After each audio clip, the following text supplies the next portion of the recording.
Hi everyone, welcome back to my channel. If you're new here, my name's Kim and now we're going through my August wrap up. So how did I do in August? Well, I did a lot better than I thought I did. I was quite slumpy through August, but apparently I managed to read 15 books. I read a total of 5,313 pages, which broke down to an average of 171 pages per day. For star ratings, I gave out 4 3-star, 3 4-star, and 8 5-star. So although I was feeling slumpy, I kind of read quite a good selection of books. That averaged out to 4.2 for the whole month. So let's go through what I actually read in this month, shall we? The first one that I read was for my In Real Life book club. This was actually the July In Real Life book club book. I was a little bit behind. That slump hit me a little bit harder in July. So I picked up Don't Let Go by Harlan Coben. This one for me was pretty good. I liked the twist and I liked the characters. And it did keep me guessing, so it got 4 stars. The next one that I read was for July's Rory Gilmore book club. This month's prompt was to read a children's book. So for that reason, I picked up Charlie and the Chocolate Factory by Roald Dahl, and I'm glad I did. I do like Charlie and the Chocolate Factory. It's very weird, it's very wacky, and it's very imaginative, and I loved it. It got 5 stars. Then I moved into a readathon. I moved into Cliterature. Cliterature is a readathon created by Steph over at Steph Loves. I will leave a link to her channel down below. Go and check her out. She is brilliant and lovely. Basically, it's a readathon that means we get to read those romance and those smutty books. The readathon. So I didn't read as much as I wanted to during Cliterature. Like I said, slump. But I did pick up, first of all, a Steph rec. This one was Holding the Reins by Paisley Hope. Oh God, a cowboy romance. Sign me up. These characters were so lovable. And just watching them come together, loved it. 5 stars. Then one that wasn't related to Cliterature, but I started it before Cliterature went live. I finished Spells for Forgetting by Adrienne Young. This was so good. Having these two characters trying to help each other out, absolutely loved it. It got 4 stars. Then back to Cliterature, where the prompt was a disability rep. So for this, I picked up The Heart Principle. Again, absolutely loved it. I must be in my romance era. I loved these two getting together. I loved that she was kind of set in her ways, but he really helped bring her out of her shell. This got 5 stars. The next prompt on Cliterature that I managed to hit was a summer read. For this, I picked up The Duke and I by Julia Quinn.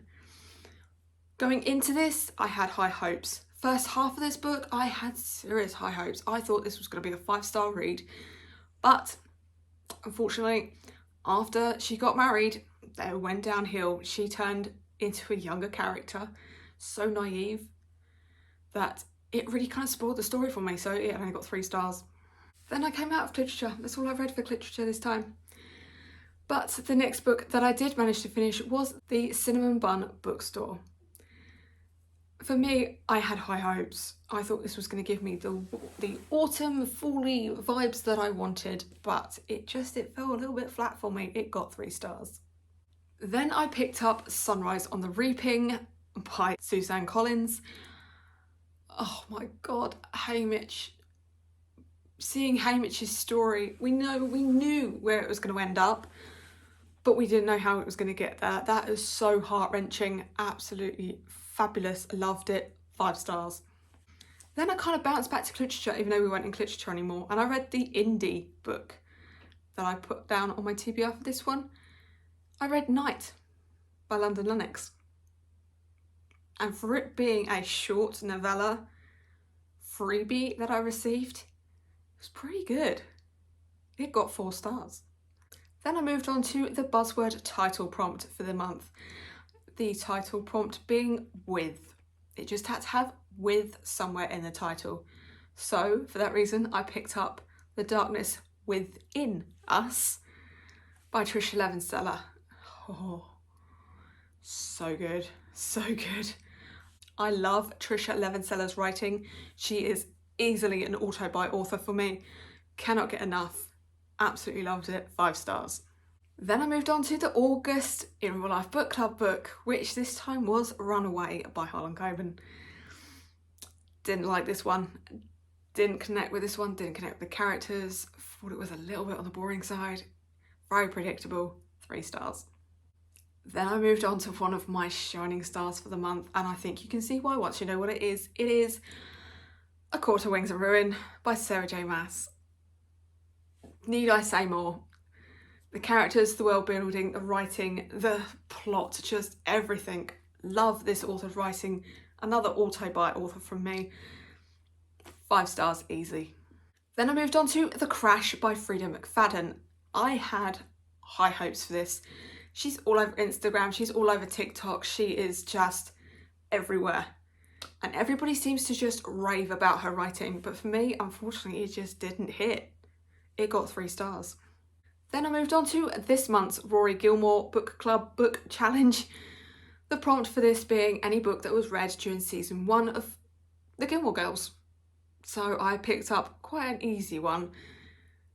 And one that actually prompted me to watch the adaptation, the 1996 adaptation. It was Romeo and Juliet by William Shakespeare. I love this story. I've always loved this story. Star-crossed lovers, I think everybody knows the story by now. The fact that one of them looks like they've killed themselves because one of them's been exiled and then they come back and it's, oh, and he sees her and then he kills himself because she's there, but then she wakes up because she's not really dead. Oh my God. 5 stars. And then finally, the last book that I read this month was Three Sisters by Heather Morris. Another author that I tend to write 5 stars every time I read a book from her. She's very good at her characters, interweaving characters between different books. The plot of this one, again, was heart-wrenching. Every book in this series has been heart-wrenching. It got 5 stars. And that is everything that I read in August. What do you think? Is there anything based on any of the 5 stars that I had that you would recommend for me? Or is it just something in general that you'd want me to read? Let me know down below. But there you go. That is my wrap up. As always, down in my description box, you can find a link to all of my socials. Come give me a follow on Goodreads, on Instagram, on X, on Storygraph, and on TikTok. You can like this video, you can comment, and you can subscribe if you want to. Want to let me know you're here without actually talking to me? Leave me the wing emoji. And I will see you next time. Toodles.